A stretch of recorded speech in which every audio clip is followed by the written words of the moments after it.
Hey, Mr. Nick Quaz, here on the Korg booth.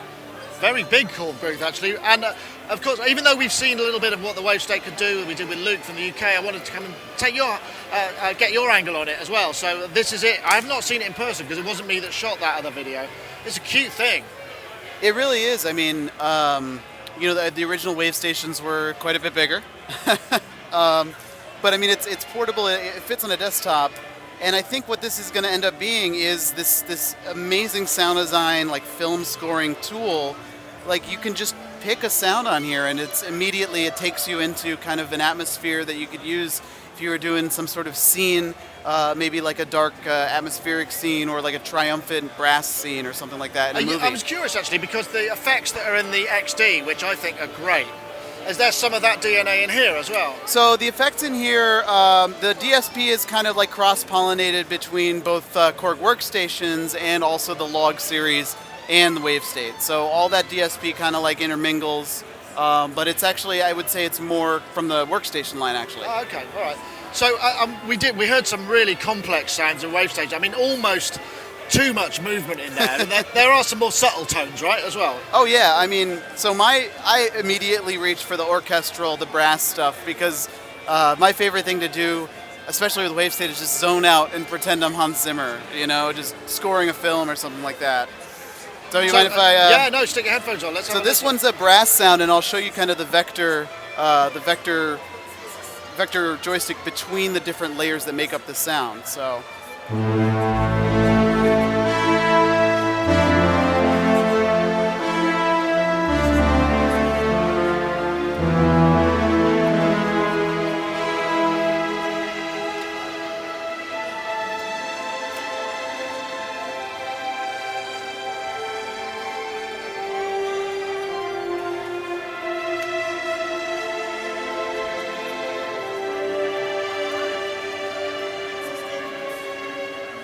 That's nice.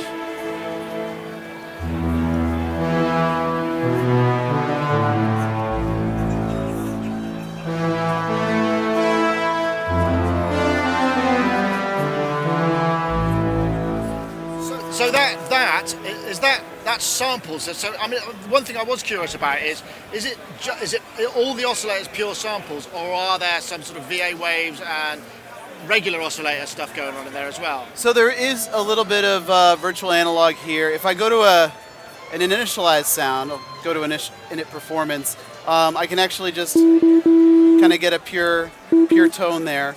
And then I can, shape that, like just do subtractive synthesis basically. And then just apply a filter, and really you could basically use this if what you really wanted to do is use like the Poly 6 and MS-20 DSP filter models. These are DSP models, aren't they? Yep, from the Kronos. The other thing I was curious about is if you've got a wave sequence in there, if you're moving very slowly through it, what's the interpolation like? So if you're moving through a wave, is there something you could dial up that I could just hear how it is to move, or does it have to be sequenced? Because that's what I'm not clear. I don't know the wave station very well myself, so. Well, so the idea is this is wave sequencing 2.0. So you have 8 separate lanes, and it really is deep and customizable. But the idea here is instead of just having, I think the original wave station had pitch, sample, and then a third lane for each of the steps in the wave sequence, right? So going from 3 lanes to 8 lanes, and then also being able to do polyrhythmic wave sequencing, so you have different lengths. If I go in and let's go to, I believe, 10 pads on the sample knob, right? So this is an example using the 8 white hot knobs, and these are kind of what you'll reach for if you just pick up a sound and you want to immediately hear a change. So I'm gonna put my other headphone on, and I'm gonna move through the sample knob.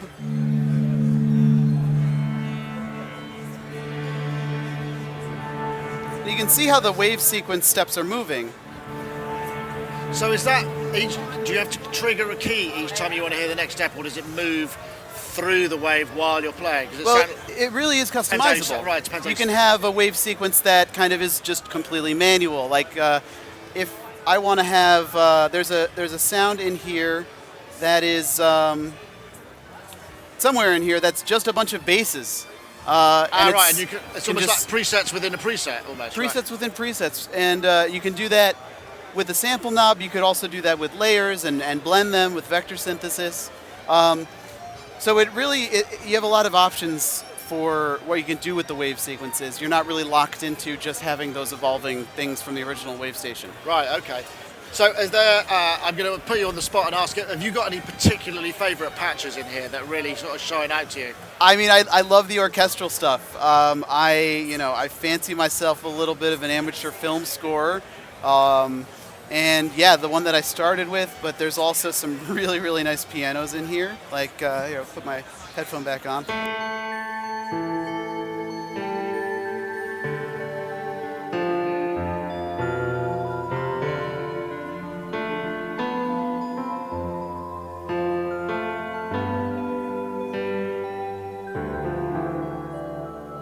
That's nice. Is that velocity switching on some of those samples? It sounds like the samples are velocity switching as well as sequencing. Yeah, so I mean, there's really, really deep modulation in here, and this is a synth for somebody who can preset surf or somebody who does that menu diving and wants to set different velocity levels, can modulate your wave sequences or modulate different aspects of your sound. So I mean, there's all those options in here.